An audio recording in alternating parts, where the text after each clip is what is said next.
Good afternoon, everyone, and thanks for joining my session as we sort of get closer to the end of the day on the second day. I really appreciate your attendance and look forward to talking to you online after this. My name is Keith Good, and today I'll be talking to you about strategies for coping with a worldwide shortage of SEOs.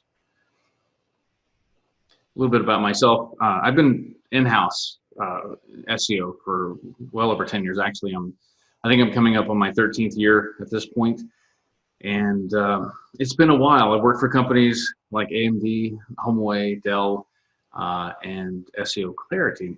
Right now, I'm the senior SEO strategist over at IBM, and I do a lot of work with them related to optimizing content, um, technical SEO, as well as in-house training for the staff there.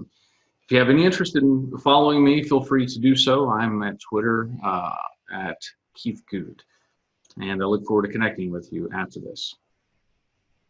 A little bit of light housekeeping. I always do this anytime I present because I am an employee of IBM, and I want to make sure people understand that I'm not IBM, and in fact, at this conference, I'm not here representing IBM. I'm here as Keith Good, the SEO. So anything I say is not really, forward-looking. It doesn't really sort of divulge any specifics about IBM. None of our secret sauce has been revealed, and none of what I say has been tested by the FDA. So there you go. I do this every time. I just want to make sure I cover my rear, to say the least. So when Bill asked me to speak at State of Search, I wondered, what can I present to you? And I started thinking about what it's like to be an in-house SEO for a large major corporation and how different that is from, say, working for an agency or working even for a small in-house shop.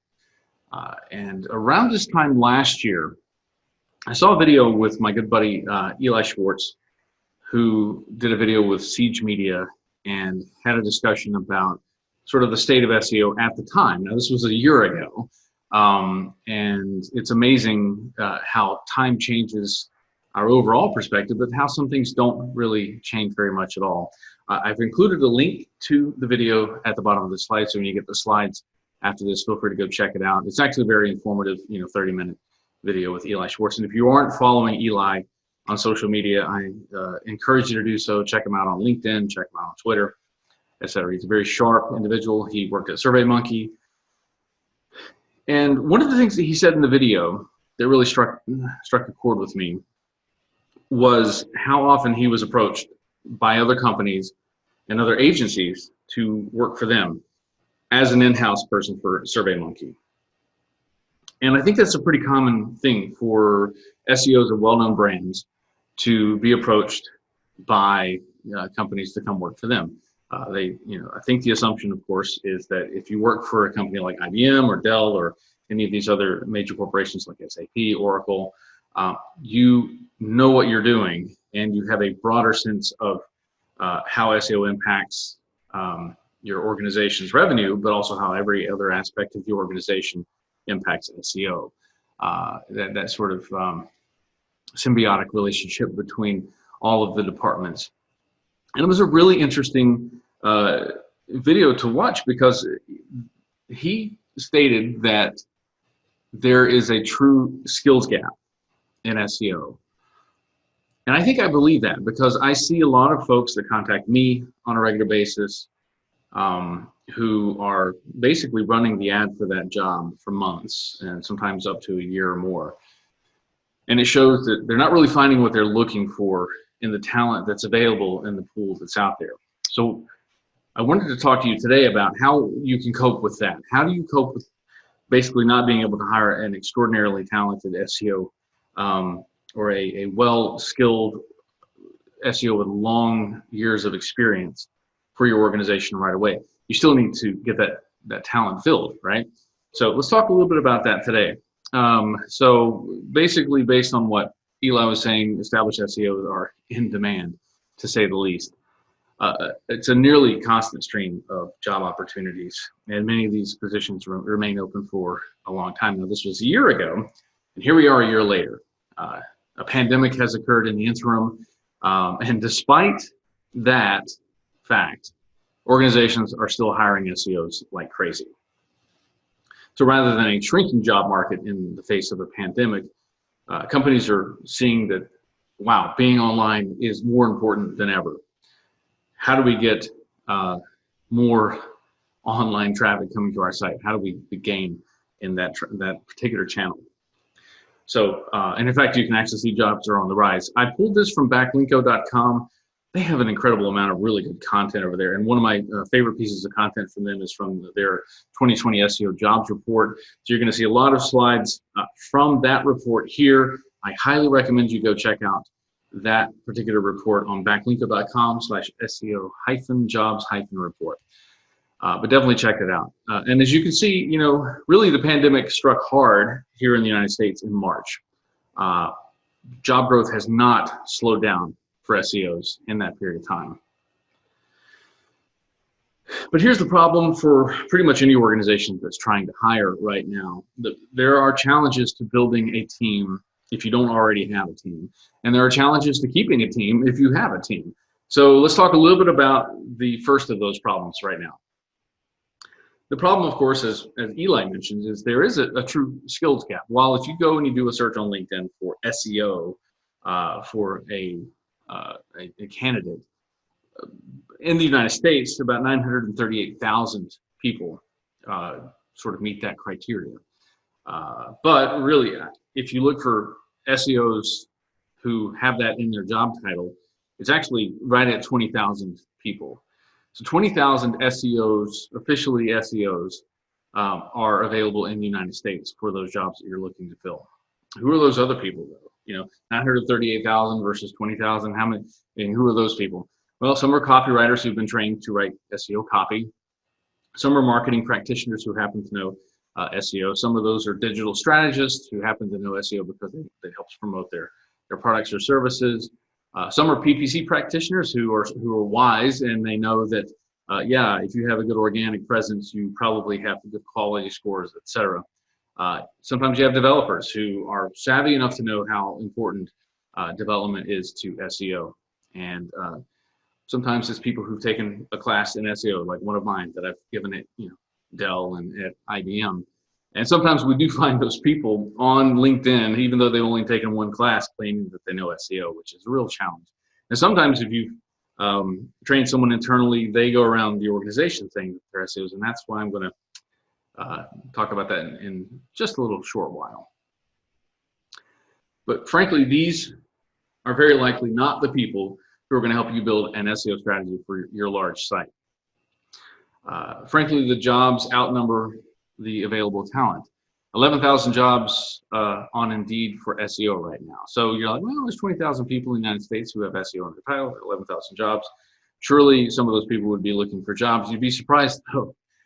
Jobs are often located in specific places that aren't really relevant to a lot of users. But as you can see in this map here, again, this is from the Backlinko report.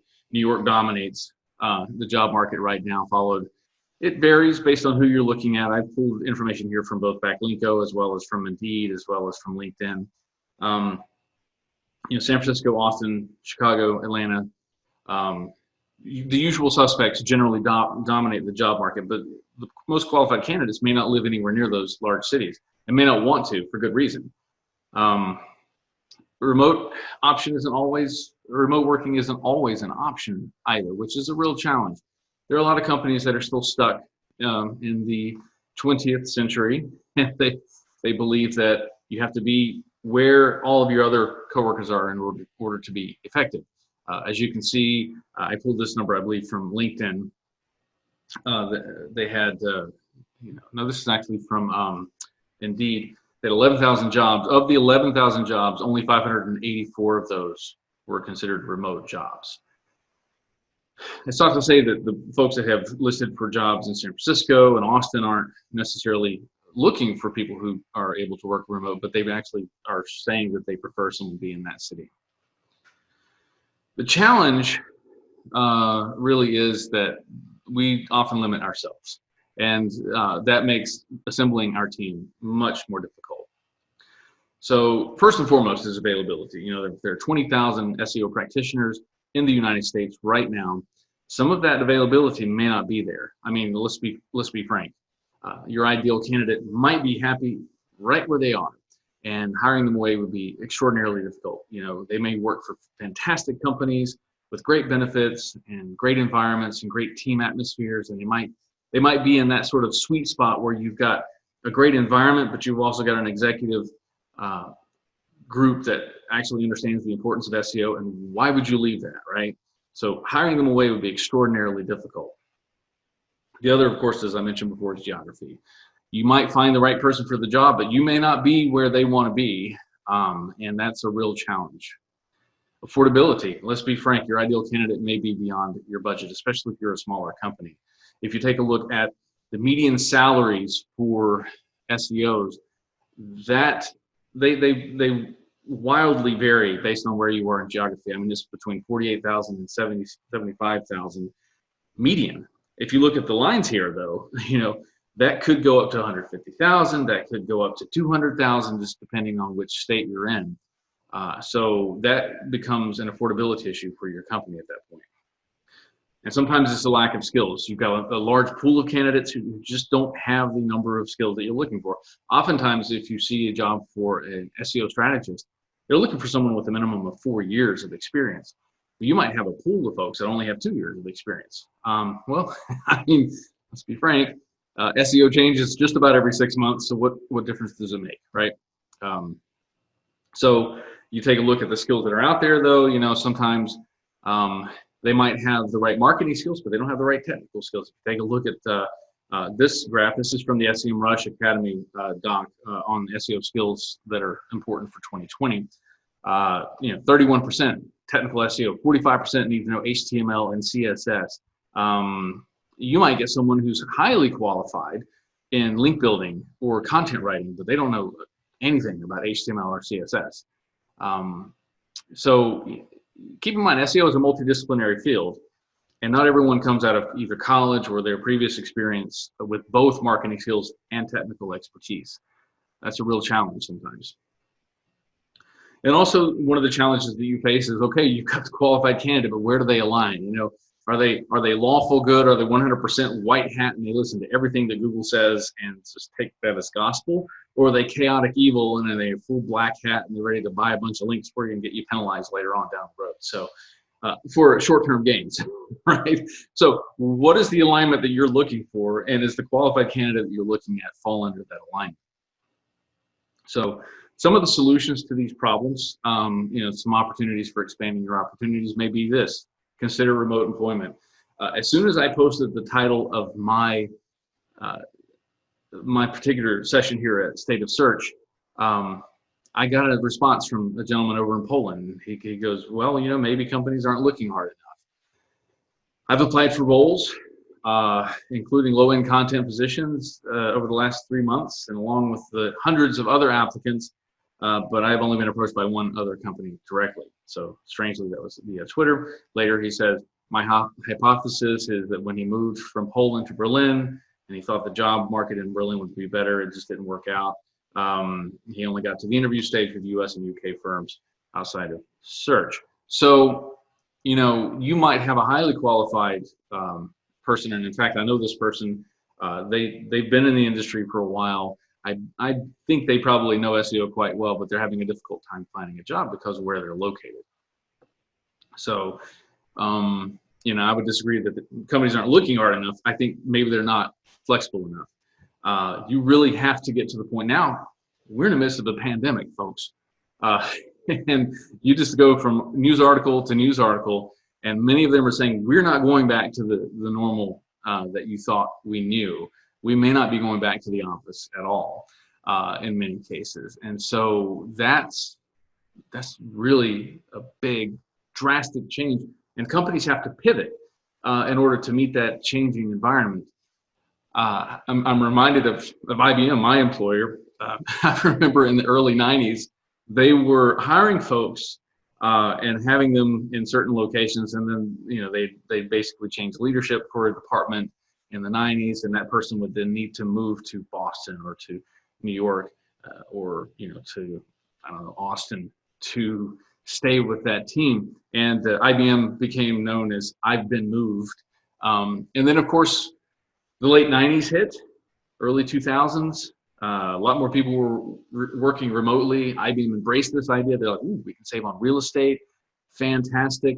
Um, and so a lot of people were working remotely. And so IBM became I'm by myself. And so at some point, though, our leadership said, no, we want everybody in an office. And this was just a couple of short years ago that they were saying, we really need you in an office with your coworkers. We need you co-located. Then the pandemic hit. So they spent a lot of money moving people to office locations where they needed to be, only to find out that they couldn't really have a lot of people in the office during a pandemic. So interesting how that works, huh? So once you get past, let's see, where did we go here? I'm gonna go back to here. Once you get past some of the limitations that you've set for yourself, maybe you won't get over the budget hurdle. Maybe you can't afford someone who's at $150,000 per year. But you know, what are some other tips and tricks that I can give you that you can use to help with that? So first and foremost, I highly recommend thinking about how you can enable your organization to be SEO aware in all cases, right?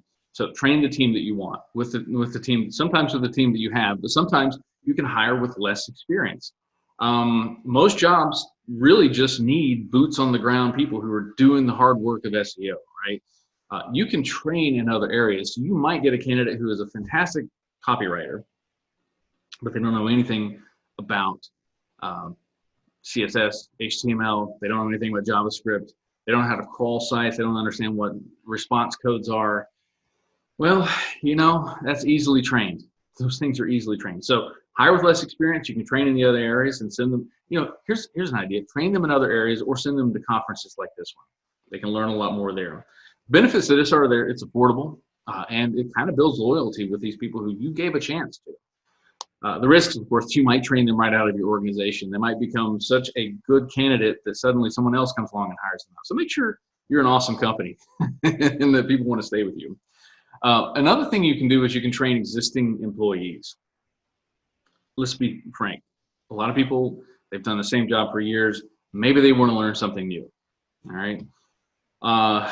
And let's also be honest with ourselves that various other disciplines in your organization already affect SEO in one way or another. You can train them to do their jobs in a way that doesn't negatively impact SEO.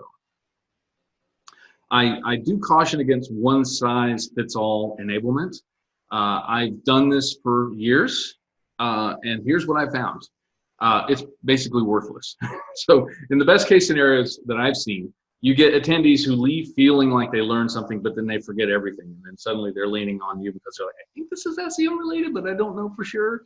And you're like, well, yeah, you were in my class. You should know this. In the worst case scenario, they think they know SEO and they will get it wrong, really, really wrong.